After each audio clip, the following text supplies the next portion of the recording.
Ladies and gentlemen.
Hello, Chicago Bears fans. Welcome to the Bears Den podcast number 81. We have a great show lined up for you guys tonight. We're going to talk about the draft. We're going to talk a little bit about the stadium deal. We're going to talk about the no comp picks. And we're going to talk about the Dexter Lawrence rumors. As always, please like us, subscribe, follow us, share our content, show us some love. You can find us on Facebook, X, Twitch, TikTok, Instagram, and YouTube. Don't be shy tonight. Send us your comments, send us your feedback. We love when you guys interact with us. Now, without further ado, let me introduce the Bears in the Den tonight. I am your host, Andy. We are joined by the living legend, Todd. And, of course, the bad guy, the hard worker, Mr. Money in the Bank. There you go. Chicago Clarence. So how are you guys doing? It's been a while since our last show, but how's everybody doing? Good? It's been a while. Yeah, doing real good. Doing real well. Yeah, doing good. Yeah, my allergies have been killing me. I hate this time of year, honestly. I'd rather just be winter all the time instead of breathe this stuff in. But anyway, let's get down to it. Todd, we were talking about this pregame. No comp picks. It's officially, we are not getting nothing. Yeah, I don't. E.M. Cunningham deal. I don't get it. You know, I think that that the management did the right thing. They didn't overreact. You know, they went and got with Goodell and they said their piece and it was still a no. And I just don't understand why. It doesn't make any sense. There's no loser in the situation. It's not like I don't get it. I don't get it. It just seems like it's just a dumb move on their part. I don't. It's something that will be remembered for a long time. I mean, yeah, because to me, every team now knows if you just change some wording, change some language around, you don't have to. I mean, nobody's giving us comp picks. It's not coming out of any team's pockets. Right. It's just comp picks. Like I don't quite understand it.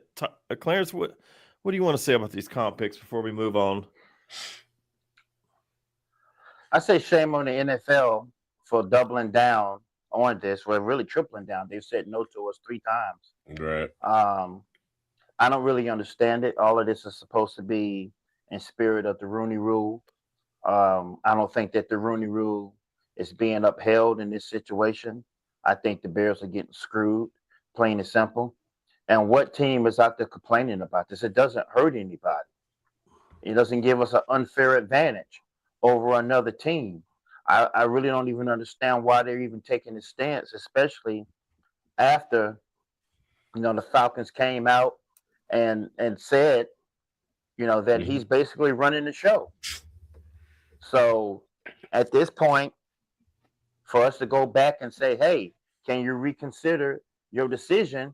Because everybody saw them up there talking about that. They saw the Falcons go up there and say, Ian Cunningham is the guy making the decisions as the general manager. So it's really dumbfounding to me why they would still go back and say no. I really think that we should explore and do some of the stuff the Raiders have done and sue. Yeah. I don't understand it either. I really don't. I'm at a loss for words. It's just incomprehensible, really. I was like assuming they were going to correct us in the end, but I mean, I've been assuming that as well. Have you heard anyone make an argument the other way as to why they should, why we shouldn't get them? I mean, I know we listened to that's what I was going to say. I don't stuff, but would there be anybody bitching if we would have got them? I mean, Packer fans, but that's it. That's fans. But they don't count. Yeah, that's real fans. But I mean, I doubt the Packer organization would even have a bad thing to say about it. I mean, they might would because it's gotten ugly a little bit lately. But I don't understand that at all. I mean, Matt Ryan comes out there and says, Ian Cunningham is running the show. I'm the president of football operations, but Ian Cunningham is running the show. You don't think that these offseason moves, if they don't pan out, that Ian Cunningham's feet is going to be held to the fire? So the NFL knows this. Why aren't they, giving us our comp picks? Matt Ryan is a first-time executive. I mean, the dude went from playing football to going in the booth as an analyst to running a football team. He has absolutely no experience doing this. You don't think that he needs somebody like Ian Cunningham in the office helping him make some of these decisions, or broad spectrum, anything that has to do with football, because he's basically answering to Matt Ryan, but Ian Cunningham is making a decision? I mean, I don't understand it. Mm-hmm. So now on the flip side, and I wouldn't say this out to NFL, it's a general manager guy. I mean, assistant general manager. How hard really and truly is it hurting us losing Ian Cunningham? It really isn't. It's just supposed to be in the spirit of the Rooney Rule. Well, I think I think with Poles being first time, initially it did, because there was talk early on about him leaving. We've talked about these comp picks potentially for the last 3 seasons, and the first, and I remember Andy saying taking after Poles' rookie year that I want him there. I think he needs more help, but we were still real at the early stages of team building. That I'd rather right now have I'm always a draft guy, so I'm always wanting the picks. But Andy's like, no, I think I need I need more experience there, and that stood out to me. I remember you saying that way back in the day. Yeah, you'd rather have somebody else there, another voice with more experience than you would the picks at that point. And well, I'm talking about at this point, right? Yeah, no, at this point now, yeah, for sure. Yeah, no, we got ripped off. There's no doubt. Yeah, we absolutely positively got ripped off by NFL. Shame on them. Hear me wag my finger. Shame on NFL. So let's move on. Guys, it sure is looking like Indiana or Illinois for sure. Arlington Heights to be Pacific. It's leaning towards Indiana right now. Clarence, do you expect Illinois to step up to the table and match Indiana's offer? That's basically what they have to do. Man, I mean, I really don't know. It's hard to tell. You would have thought that this would have been put to bed already. But they're back forth. Everybody just now, they're playing chicken. Who's going to blink first? And I think that the state of Illinois is really playing a dangerous game, because I don't think the Bears are playing games with them. I really think that the Bears have really pushed their chips to the center of the table and basically saying, if we don't get the deal we like, we will go to Indiana. Now, my problem with that is Indiana puts us in the same situation as we are in Chicago right now. We don't own a stadium. We don't own anything. So, therefore, we can't make any money off our building. Why would you move to a brand new building and just be a tenant from one place to another and, tax your fans to go all the way to Indiana? I think at this time, until they can get the deal that they want, I think they should keep their behinds in Chicago. They still got 5-6 years left. Either way, you're paying the taxes on Arlington Heights. Well, they bought that speculative. At least that's what they said. But I don't believe. I think I think that the Illinois legislature has been as cute as they can be, and I think it was smart for the Bears to push Indiana further than they normally do or that they had previously to make this happen. But if they don't go with this time, I don't know what's wrong with those guys. I mean, we've talked about Indiana it before. doesn't help us right now, though. Do you think so? No, they don't want to.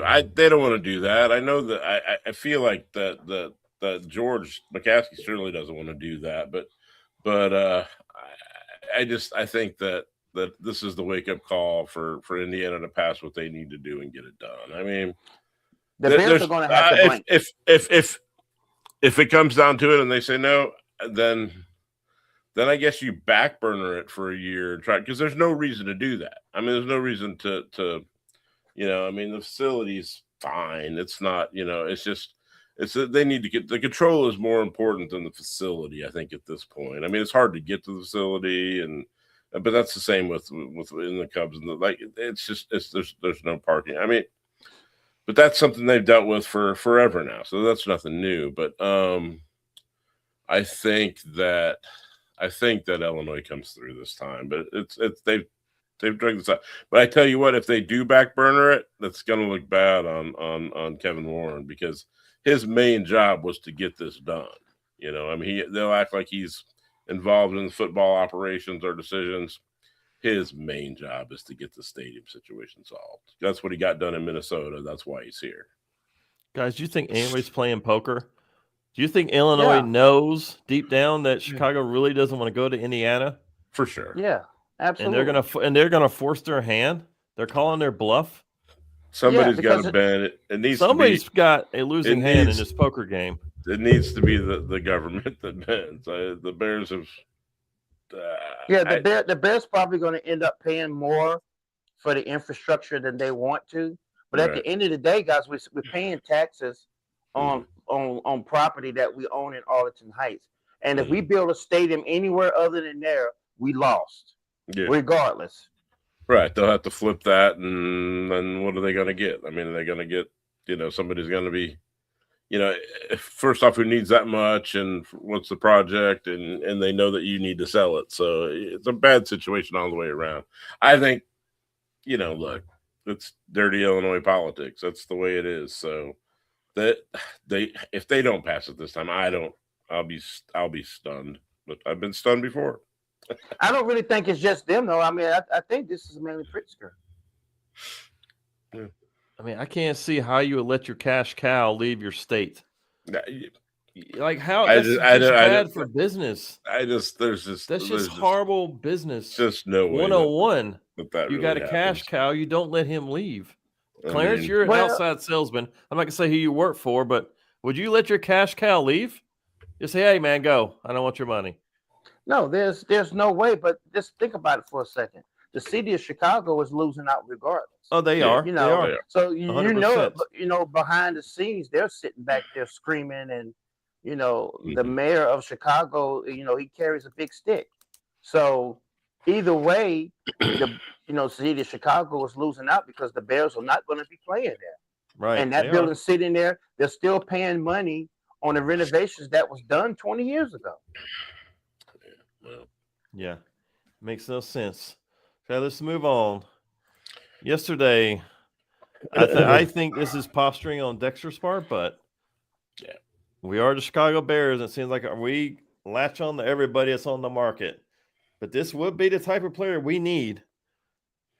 So, Chicago Clarence, what are your thoughts on Dexter Lawrence being on the market, reportedly being on the market? I think it's posturing. I think he stays in New York, but what are your thoughts on Dexter Lawrence supposedly being on the market? Well, I got two problems with it. Number one, what's the asking price? Right. Number two, correct me if I'm wrong, Todd, you usually know this. Doesn't that guy make $28 million a year? He's 20 right now, and he's 20 for next year, but that's the reason he wants out. He's probably going to come in around 28. He's going to ask for 30. For 30, somebody's going to pay him 25, and they're going to settle around that 28 figure. I don't see. To be honest with you, I say no. Unless I'm getting Aaron Donald, I say no. And here's why. we're going to have to extend Caleb Williams next year. We can't have all of this money tied up when we have these draft picks. We have got to start going young on this football team. We got to extend We do. our right tackle as well. So we got too many people that's coming up that we're going to have to pay. And Caleb Williams scares me the most because that dude's going to ask for the sun and the moon and the stars. You know, if it wasn't for the fact that rookies come in slotted, that dude's salary demands were crazy. I could see Caleb Williams asking for $70 million a year, which is insane money for an NFL quarterback. But that's where we find ourselves. We can't afford to be paying these defensive tackles almost $30 million a year. You got your right tackle who's going to want $25 million a year. We need another safety. We need cornerbacks. I mean, we don't have it. We got to start going young. That's the reason why I say no. I mean, I think he stays in New York. John Harbaugh does take care of defensive tackles. He took care of Nata in Baltimore. He took care of Madubuike in Baltimore. He values defensive tackles. He knows what they mean to the team. I don't think he's leaving. I think it's posturing. But Todd, what are your thoughts on Dexter Lawrence? Yeah, no, I think it's just a ploy to get a deal done. I mean, he's got another year left on this deal. I've heard some people say that if it's just 25, if it's just the first, that they'd be interested, and some other people talking about more than that. And he's 28. His numbers were declining a little last year. He's not great against the run. He gets a ton of pressure. He's an all-pro, but it's from the pressure standpoint. But I don't think he's leaving New York. I think they work that out. You're gonna take a big. They're on the come. They're looking pretty solid, and that would be a step back for them and they'll make that happen. I'd be surprised if we went anywhere. I'd be shocked too. Yeah, and if they want to talk a day 2 pick for Thibodeau, now ring my phone. Supposedly, and hey, I've seen late 2, even considering early 3 is some reports on that. Like they haven't paid that money, and that's and edge isn't their problem. So yeah, if we can even 60 or trade back 60 to get in the 3rd round, if they're willing to take that, and we can pick up something with somebody else, but an early 3rd. But yeah, I'm interested in that for sure. But we'd have to pay him, but not as much. Yeah, I don't. And if we got to pay him next year, we can give him Deo's money essentially. I'm good with that. I mean, I don't think we can add Lawrence. We're already overpaying Jarrett. We're already overpaying Deo, and now we're going to take on another huge contract in Lawrence. And we're over. Yeah. I mean, you can argue for overpaying Sweater, paying him market value, whatever, but you're going to have 4 huge contracts on our defensive line. Right. We were to acquire Lawrence. Yeah, those 2 free agent contracts are hurting us. That's killing. That is a crutch. But that's off the books next year, right? I think we're clean after. Next year we just got to get through this season. Right. So if we add defensive line talent, it's got to be cheap. It's got to be rookies. Which brings us to the NFL draft, our next topic of discussion. We haven't talked about it yet. So Todd, let us perfect segue. I hate this draft. So Todd, since you were talking about it, we are picking number 25 right now. Yes, sir. Who do you really love at number 25? Who do I love at 25? Who would you take? It depends on what you think our biggest need is. If our biggest need is getting pressure, or if our biggest need is stopping the run. These players, they fluctuate. They haven't played it down in football in months, but their value moves all. See, every time I do these hand gestures, my camera moves. Yeah. They do these. I don't know how a guy's value goes higher or lower when he hadn't put on pads in 2-3 months, but it seems to happen all the time. Yes. I think it feels like the defensive tackle group is everybody's kind of gotten cold on those. Most of those guys are second round. We probably have the shot at DT1, whoever we think that is. But I think probably if there's a couple of edge rushers on the board, I'd go that way. Everybody's projecting these safeties to go early, and that's not typically what happens. But I guess 3 safeties could go before 25. Although I don't know, that seems crazy to me. But that's the biggest problem is everybody's lying completely, right? This is everybody's the lying season. So you have to take that into account too. Players that I like Messidor at 25 if he's there. Zion Young is probably pretty good choice. I know we've talked about him some, and I've been hot and cold on him, but I've kind of come around on that. So if I'm looking for edge rusher, I like those 2 guys. There's an elite run stopper that we've talked about, but I don't think there's a lot of clamoring for Caden McDonald in the first round. The Texans maybe would take him, or maybe Buffalo, but I think most of the defensive tackles are on the board when we pick. I think we could have our choice of those at 25, and and then everybody wants to give us McNeil Warren, the safety, and Yes, I'm interested in that player too, from a takeaway standpoint. I like, I don't hate that, so I'll say that. But small conference, but that Toledo's been defensive back U, right? They produce 1 or 2 guys, and then all of a sudden they're the place. So, but I don't know. To me, edge rusher is the money position. So if you can get one of the edge rushers that you really like, then go for that, because more than just taking a talented player at the position, you've got to think about what that position pays, because you get the extra year, and it's a shame that it comes down to that, but you have to factor in, am I going to take a safety and get an extra year when that's a low valued position? There's a lot to go into it, but I don't know. Clarence, who do you like at 25? Or what do you do? You stay put? You trade back?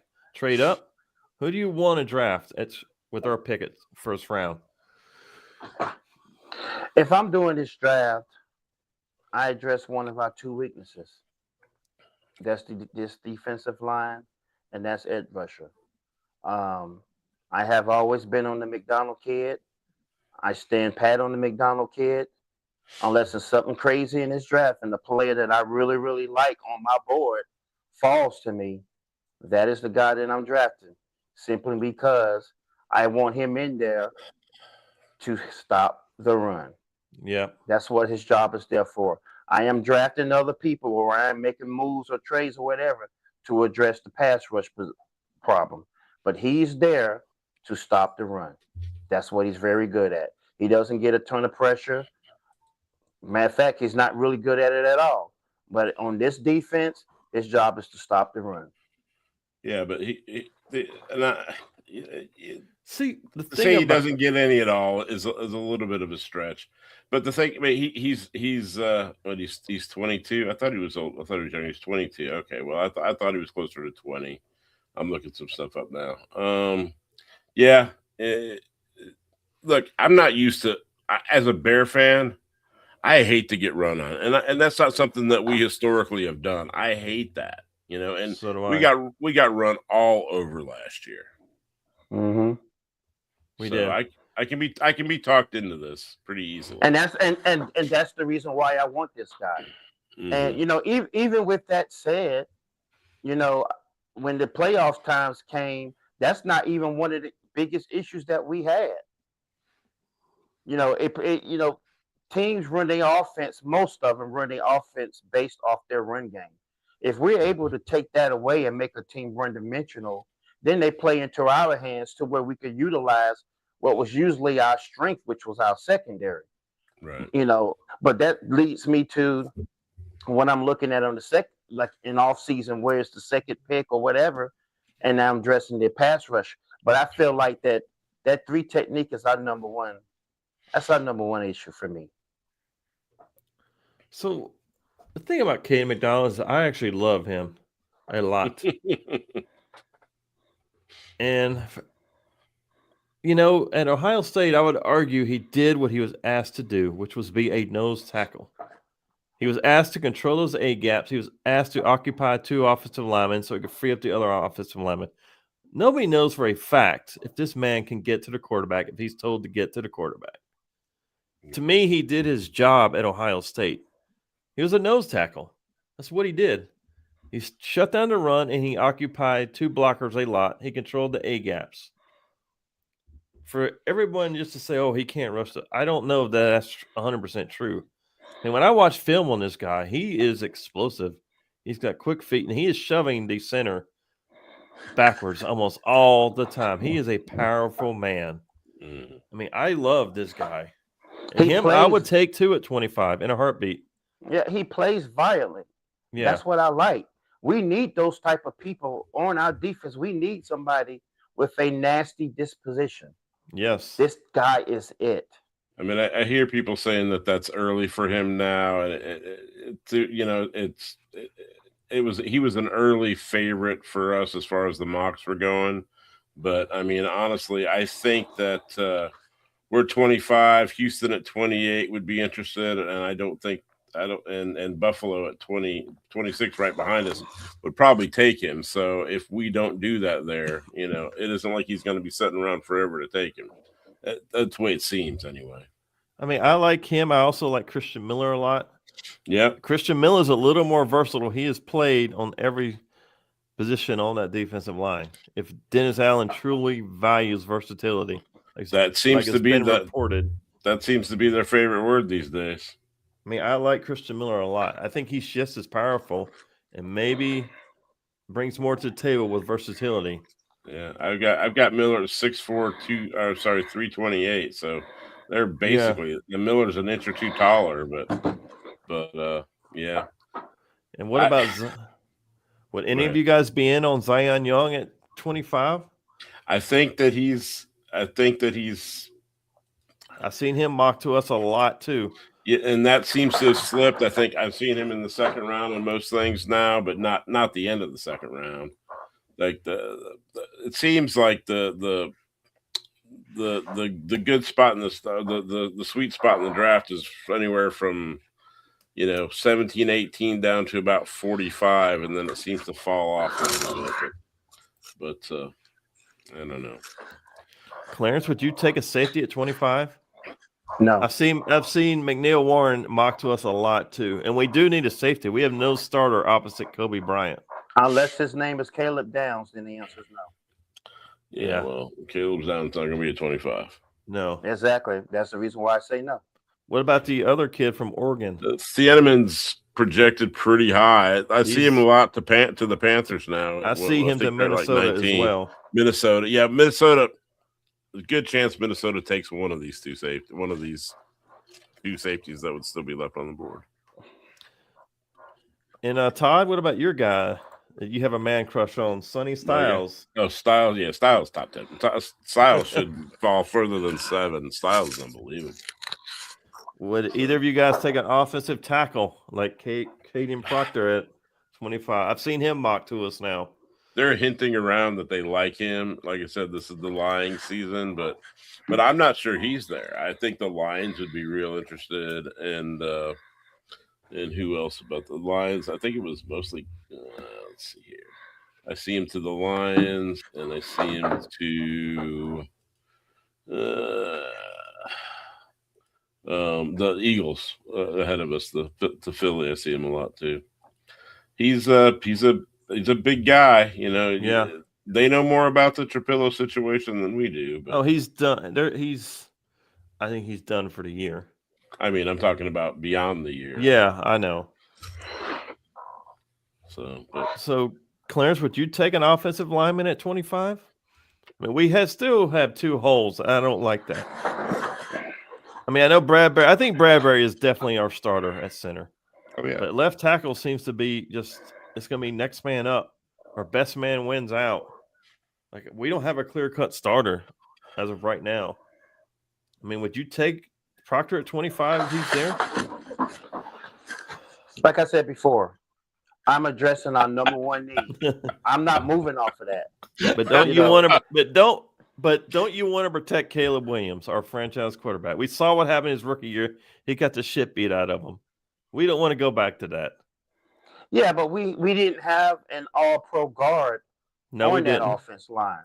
You know, we had a suspect at left tackle, and we also had a center who was underperforming. You know, that we have shored up those positions, and we don't love what's happening at left tackle. But I think that with the coaching and them sliding the pocket and moving Caleb Williams around, him very him being very hard to get on the ground, I think that we can afford to address that later. But we have, we all said it. You know, when a team can run on you and you get deep in the weeds in the football game and you can't stop a team from hitting you for 5, 6 yard gains, then you're dead in the water. We have got to shore that up.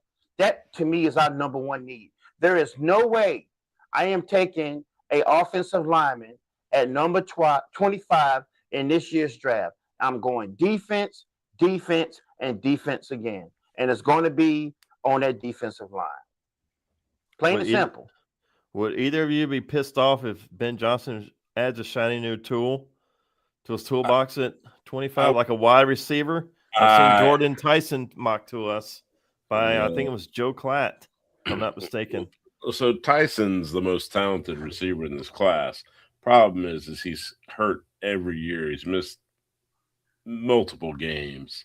I don't think he'll be on the board at 25, but I would pass at 25 if I just we don't. We saw last year that Ben Johnson added to his toolbox. Well, look, he already did that. He took Luther Burden out of when we weren't expecting that. So we weren't expecting Loveland, but he took him. So we're 25, 57, and 60. So at 89, can we go offense clearance if we've gone 3 defensive players? Well, listen, I'll tell you right now, at 57, based on me, and you can call me biased if you want to, if he's there. I know what he's going to say. I'm taking Jadarian Price. I knew he was going to say that. Yeah, he has been there up until about week and a half ago, and now I've seen him sneak in the bottom of the first round. Texans are supposedly real interested. So. They just got Montgomery. Yeah, I know, but that's not your full-time back. Jadarian Price is a home run hitter with power who can run between the tackles. He breaks tackles. You know, I don't want to see our running back there returning punts and kickoffs, but he can do that in a pinch. And that's the toy that Ben Johnson can have.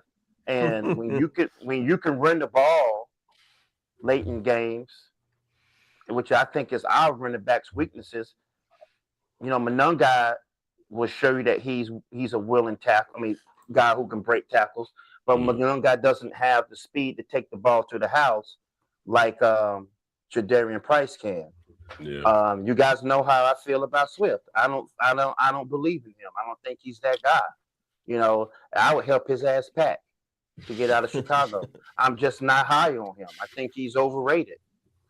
So I think that we could upgrade that, and Jadarian Price at that position at a cheaper price is an upgrade. So win-win.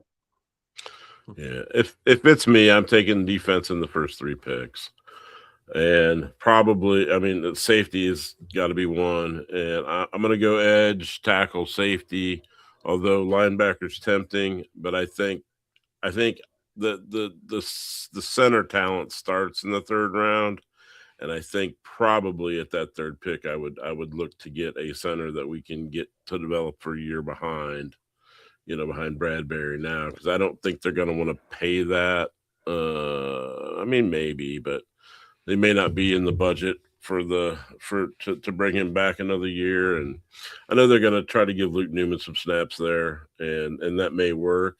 But Newman could be the backup center to whoever we draft. That's what I would do. What do I think they will do? I think that Ben's going to want to get us, and I hate the term, a skill position player on one of those 4 picks. I expect that they will. Yeah, I expect that they will. Team. I know. This is his team. We hired an offensive head coach. He's going to want to add to his toolbox, as I keep saying. Yeah. I hope he's going to add. I'm not going to say I hope he does. He's going to add. He's going to add somebody somewhere to his toolbox. Right. So just out of curiosity, these have been the visits of our draft prospects. The one that stands out to me the most is Kamara, Indiana. So we keep hearing DA and his body type being 6'4", 6'5". Kamara's only 6'1". I like his game, though. He's a pretty nasty defensive edge. But he is undersized at 6'1" in the NFL. Yeah. Come on. Going up against an offensive lineman at 6'4", 6'5". I mean, he probably projects as a 3-4. And then Ontario Thompson, man, I couldn't really find a lot on him. Yeah, I mean, these are a lot of day three guys and priority free agents on this list. I mean, yes. Honestly, McDonald and Zion Young, Ionicher, the tackle out of it's Iowa State or it's Arizona State. Yes. Keontae Scott would probably come in that 60 range. I like Stukes better as a versatile DB than Scott, but he's a good player. I like Miami center James Barkermeyer. Isn't that right? He's former offensive tackle Barkermeyer. Yep. Son. Is it okay? Yeah. Yeah. He's got from some of the services I subscribe to, they have him as a priority free agent. So the beauty of those 2 late sevenths is that you can kind of get your pick of what's out there that you think is going to be the true priority free agents. But we kind of have these picks at the front and then nothing, and then 2 wild cards at the very back, right? Right. Yeah, so. This draft is setting up to be crazy. Like you said, there's so much smoke screen right now. You really don't know who's going where. I mean, Mendoza's going number 1, but it seems like after that, it's really dicey. Yeah, well, the problem is there's warts on all these players. I mean, there's really consensus is 2 to 3 blue chip players in this draft. It's not great for elite talent at all. I mean, I'm not even sold on Mendoza being number 1. I think he's going to be a bust. I mean, most of the cops. I'm not saying bust, but people like, well, he could be. Why is the name's escaping me? The guy that can Flacco that can never go like that's his comp. Like he doesn't have much mobility. It's like really that's the guy you're going to go all in on. But I mean, I don't know. He did have some prime time like. Made exciting plays and all that. So there was some of that, but no. I mean, I'm not wild about that. But I mean, other than Downs and Jeremiah Love and Styles, who I love, everybody else, you say, well, he's a great player, but he's got 32-inch arms, or he's got this, or he's got that. It's just, it's everybody is. If you were grading out first rounders, there would only be a handful of true first round grades in this draft. Do any of you guys like TJ Parker? Yeah, Parker's interesting. I hate, it's coming in as an underachiever, and that's always I hate that, That's not a good sign. Well, he got chipped a lot though. You got to remember. Yeah, he's a good player. Stats are down because they get chipped a lot. Yeah, he's a good player. I like him at like 35, 37. I mean, like I said, if somebody wants to go up and get Simpson the quarterback and us slide back in the second round and give us adequate, capital for doing that, I'm all for doing that. All right. So guys, Todd, 25, you're on the clock. You got to walk your draft pick up there. Who you taking? Just give me a name. I would take Keem Messidor if he's there. But the problem with him, he's got warts too. Yeah. He's 25, but he's ready to go right now. You know what I mean? And we need a guy right now. We need pressure right now. Mm-hmm. Usually I'd be against the older player, but in our situation right now, it makes sense to me to take the older player. Clarence, you walking McDonald up to an envelope at 25? At that, by the time that we were on the clock, I've already called him, and he's already got his hat in his hand. I'm taking McDonald, plain and simple. I'm not thinking twice about it. I don't expect Mesler. There's a chance he's there. It's probably about a 25% chance that Mesler's there. I think McDonald's there. I think if we want him, and I would be happy with that. That would solve a problem for us. See, I guess I'm the different one. I would actually go Warren at 25. So we need a starter at safety now. We don't have one opposite Kobe Bryant. Right. He's got the size of 6'4". So let me ask you this, because it's interesting you say that. But you would pick a safety at number one. How is a safety going to help us when the ball's being ran down our throat? Okay, I would try to get Christian Miller or Lee Hunter. I think later in the second. I think Hunter's at 57. His testing was awful. I think he's he was. I think he's fully on the board. And then I would try to do something like Sutton or and or Jacobs. That's where I would get. I would get a like to me. To me, if you're drafting in the first round, that guy needs to be a starter, not a rotation piece. Not a rotation piece. For sure. He needs to be a starter. He's contributing. And McDonald's is a starter. He's a starter. He's an early down starter. He's a starter, and he plays on first and second down. So our buddy Arthur is doubting me too, but that's okay. Arthur, who you taking? Tell me in the chat who you're taking. Go ahead, guys. I just don't understand why we would pick a safety at number we don't have 25. One. Because we don't have a three technique either. A safety is not going to stop. But by the time a safety gets up to make a tackle, that running back's already got 7-8 yards. It's like dying by 1,000 cuts of razor blades when people are running the ball on you at will. How is it even an all-pro safety? Ed Reed is not going to help you when you can't stop the run. So I would take Ed Reed. Yeah, I would take Ed Reed too. You would take. I'm not taking Ed Reed if you don't have a three technique. And they don't have. People are not going to throw the ball on you. They're going to run on you. They know you can't stop it. So, what we saw happen in the offseason is, don't you think the defensive tackle position is full? It's not really a spot. Unless me and Todd were talking before you signed on. Yeah. But Street would be the most likely one they cut because we would only be on the hook for $100,000. And that guy, I can't even remember his name that we took from Tennessee. Lynch. Yeah, our dead cap money on those guys is $100,000, and they're at league minimum contract. So to cut those two guys is nothing. Gallimore's a $5 million dead cap, so he's going to make the team. But what I'm saying, if we go Warren first, we still can get the defensive tackle in the second round, and then the other edge rusher like Jacobs or Sutton.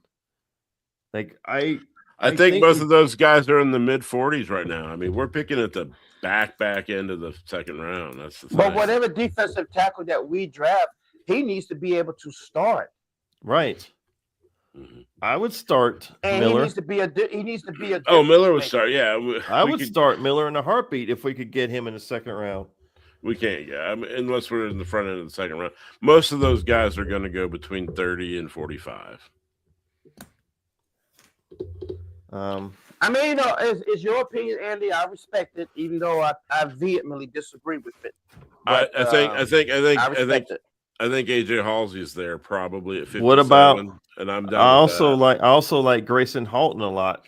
He's closer to a 3 tech. Yeah, he's 290. You know, I know but Dennis, I don't like some smidge smaller and lighter. Yeah, well. I mean, Dominic Orange. That he won't like McDonald. I mean, Orange could be there. Orange could be there. Orange, those guys should be there at 60. They should be there in the third round. And we didn't they meet with Corleone, the Kentucky? Yes. So he's there. He's there in the third round.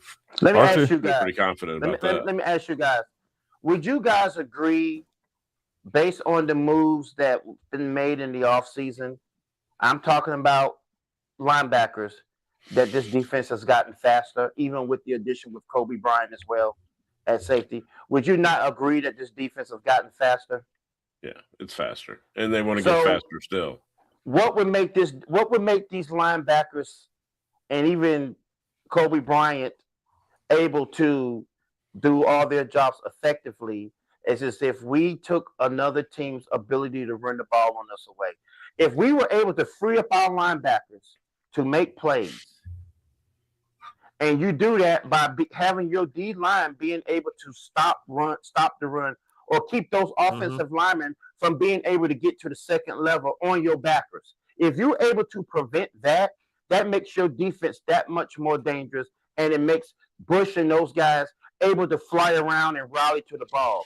But and then another thing, which you guys would definitely agree with, because anybody who doesn't know, watch the game that we played against the Baltimore Ravens. They backup quarterback, who is a bomb, take us apart when he's able to break containment. Why? Because we were not able to contain a running quarterback in the pocket. But you get you a guy back there who's taking on 2 blocks, and you allow your backers to fly around and make plays. We cut all that nonsense out.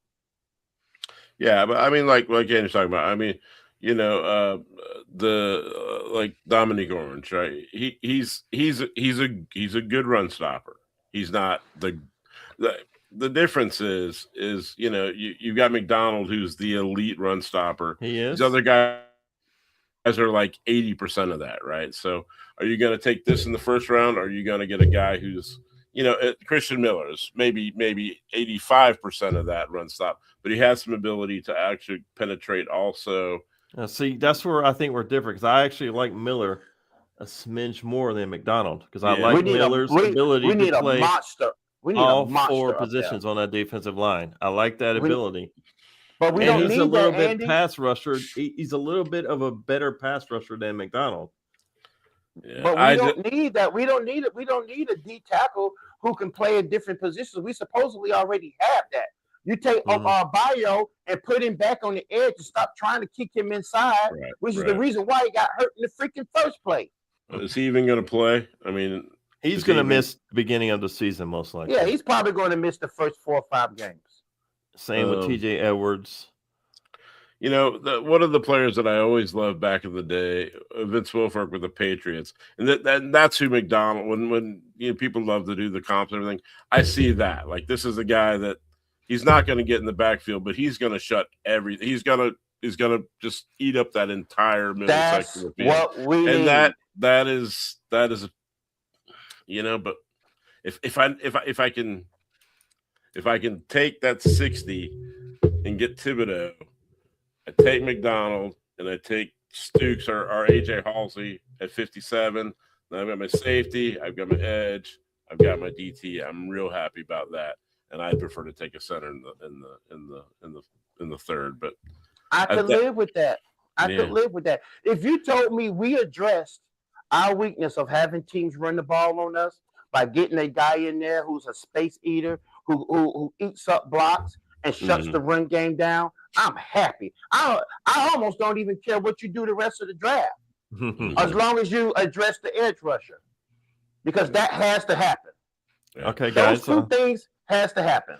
Okay, our friend Arthur brought up this guy. I haven't brought him up yet. What do you guys think about Keldrick Falk at 25? He's now dropping a little bit. Yeah, he's small, 20 years old.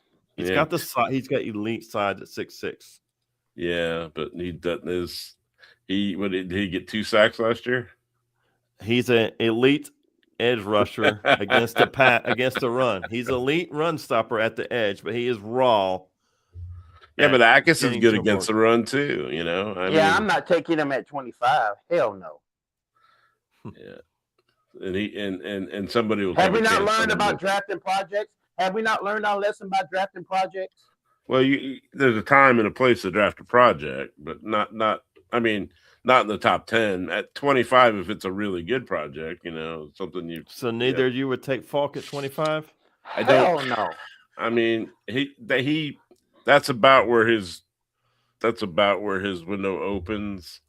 You know, am I going to be surprised if they do it? I'm not going to be surprised. Yeah, I'm going to be pissed. They never take the guys that I like, but you know, let me look at his numbers again real quick. I guess this is why we have shows and we have mock drafts, because nobody agrees. Yeah. I mean, Todd's taking Mesidor, a defensive end. A defensive tackle. I'm taking a safety. I think people will fuss about that because he projects usually around Tampa Bay at 15. So I'm thinking there's about a 25% chance. But in my what I would like to see happen, that's what I'd like to see happen. But let me see here. And the reason I answered Warren is because I'm thinking, I'm not talking about you guys or anybody else watching the show. I'm thinking, if I get my safety, I get my starter there, I can get my defensive tackle, defensive end with my next 2 picks. That's where I'm going. I want my starter. I mean, I want a starter at safety because whoever we take at safety, he is going to start as well. Well, there's safeties that are going to start going into the 3rd round. The trouble is most of them don't want to tackle. Did you not see our defensive backfield? They let them all go, and the NFL told you what we thought of them. That none of them got mega deals. They all got 1-year deals. Right. 1-year deals for very little money. That told you that they thought our secondary sucked. Which I wouldn't say very little money. No, to us it's a lot of money, like $9 million, $10 million. That's a lot. And none of them got multiple years. But that's overpaying for what they got. Yeah. Yeah. So, all right. So I'm looking at folks' numbers. So, yeah, he got 2 sacks. He had 9 the previous year, but then in 24. But last year he went back down to 2. His run grade is elite. It's 85. Yeah, but he's an elite. But his pass rush grade is just above average, and he's a project at 20. But he's 20 years old. 20 years old. Yeah. He's unpolished. Yeah. Right. You can't take him at 25. Sorry. Can't do it. If I want to win right now, I can't take a project either at 25. No way. If I have a 2 to 3 year window, I think maybe then. But if I want to win right now, I can't take Falk at 25. Right. And he could end up being the best player in the draft, or he could be the ultimate bust. What? I said he could be. He's got the potential to be. He's going to be the next Jamar Stewart. The best player in the draft is a running back, by the way. His last name is Love. Yeah. I think that's probably right. I think Clarence loves Notre Dame. I think I think that's right. I think that's true. You would go Love 2 at 1? You think he's best overall? I think he's the best player. He won't go. He's not going to go number 1. He probably doesn't last past 7, right? I think that's kind of where we're at with it now. I've seen him going to Kansas City. I've seen him going to Tennessee. I've seen him going to Washington. Yeah, I've seen him going to Washington. I've seen him in New Orleans. Washington at 7, but I think Tennessee is serious at 4. I don't think he makes it past Tennessee. I'd be shocked if he did. Yeah, he's definitely not making it past Washington. Yeah, I think that's right. That's his window. 4 to 7. Unfortunately, we got to put a bow tie on this. All the arguing and bickering, but this is what makes the mock draft fun. Because as you can see, we don't agree, and all the mocks I've reviewed, nobody seems to agree. I guess it's going to be what it's going to be. What I do know is when we had these shows last year, I'm usually right. A lot of us was calling out players, and I'm usually right. I said Ibuka was going to have a big year. Ibuka had a big year. I said Xavier Watts needed to be looked at, was going to have a big year. Xavier Watts had a big year. And I got to give Todd credit. Todd was on him too.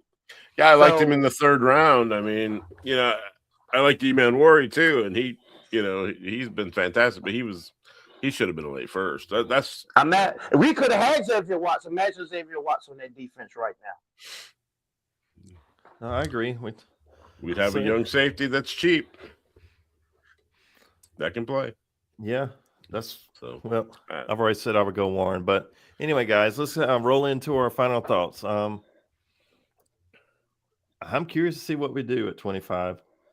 It wouldn't shock me if we trade down. I don't see us trading up. I don't know if there's anybody we love enough to trade up. And Ryan Poles is on record saying he targets a group of guys. He not just one, a group. So that way he's got options, and he could possibly trade down. So I think he could trade down, but we will see. Anyway, thank you guys for watching us. Thank you for the comments. As always, you can find us on Facebook, X, Twitch, TikTok, Instagram, and YouTube. I was going to say 2 days ago, one of my heroes passed away many, many years ago, Lane Staley from Alice in Chains. I'm not going to go into it. If you know who Alice in Chains is, you know the story does not end well. I'm just going to say, if you're struggling with addiction, just get help. Reach out to somebody and get help, please. Just get the help you need. I don't care who you talk to. Try to get help, because he was one of my favorites. I wish I would have seen him in concert. I never got the opportunity. I did see Alice in Chains many times, but I never got to see Alice in Chains with Lane Staley. So, Todd, what are your final thoughts?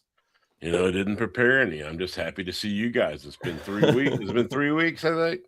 Yes, been it a while. has. Been a while. So, it is the slow part of the year. I get that, but anyway, just happy to be back. So, Yep. And our Uh, Cubs are struggling out the gate. ah, We lost Horton for the year. yeah, Same like we did Steele last year. Yeah. We can't be talking Cubs. Somebody gets all worked up about that. Yeah, that's true. I don't know who it could be. So, Chicago Clarence, I can see you're happy, so I know you don't need blood pressure medicine. I know the NCAA tournament's over. Your team did not win, but what are your final thoughts? Couple things. You guys just going to have to bear with me. Mm-hmm. So, on April 9th, my son Chandler will be celebrating his birthday. Yeah. So I'm going to wish him an early happy birthday. Happy birthday. On April 13th, my mother and my sister will be celebrating birthdays. Happy birthday, ladies. I'm still fortunate to have my mom. You guys know how I feel about my mom. Yes. And we're doing this big old celebration for her. This year's theme is boots on the ground. So we all have to dress up in Western gear and take pictures. And my mom's excited about that. Her sisters are coming down from New York and New Jersey to celebrate with her, and she's excited as all get out. So happy birthday to my mom and my son Chandler. On another note, everybody who knows me also knows I am a big North Carolina Tar Heel basketball fan. And we let Hubert Davis go since our last show. And I'm very happy about that. Hubert Davis is a good guy. But, just because you're a good guy and that's on your resume doesn't mean that you should be a coach. So he didn't get the job done. North Carolina basketball comes with a very high standard. You got to win, and you have got to either be better or keep pace with your neighbors 8 miles down the road, and their program is miles ahead of ours, and that's just unacceptable. So Hubert Davis, you didn't get the job done. See you. Mike Malone was hired yesterday. I think X's and O's wise, he brings a lot of pedigree, which is what Hubert Davis struggled at. I didn't think Hubert Davis was particularly good at drawing up plays. His defenses was terrible, and his teams didn't always hustle. And those things that doesn't bode well for Mike Malone. He doesn't tolerate that stuff. Last thing. Last night, you guys know that I'm a bowler. Yes. I am on a lane next to this gentleman who's bowling. Very, very good bowler. He shoots a 300. A lot of people comes up, myself included, and congratulates him. And less than an hour later, he drops down dead. Oh, my God. The bowling alley. His wife bowled on the team with him. And my heart goes out to them. My heart goes out to his bowling team. My heart goes out to his family. I'm not going to say his name on air for privacy reasons, but I just want to know, guys, life is short. Yeah. Life is precious.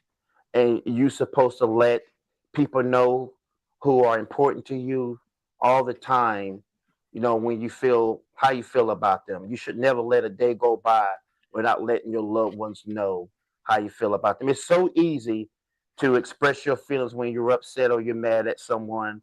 We all have done it, but we don't do it enough to tell people how we feel about them, how we appreciate them. And I've told you guys this before, I love you guys. We love you too. We've traveled out of the state together. Andy hadn't heard you guys hadn't heard from me in a while, and Andy called just to check on me to make sure everything was going. And I appreciate that. That's the kind of stuff that I'm talking about. So everybody just keep in mind. Tell people how you feel about it. Tell them you love them. There's nothing wrong with that. And like I said, for that guy to just fall out of his chair after bowling 300, having half the bowling alley come up and congratulate him, and he's dead in less than an hour later. It's mind-boggling. So it is. That's my take. All right, All man. right, guys. Enjoyed ourselves. Hope you enjoy Yeah. watching. Until next time, peace. Bear down. Yeah. Next time. Fair enough.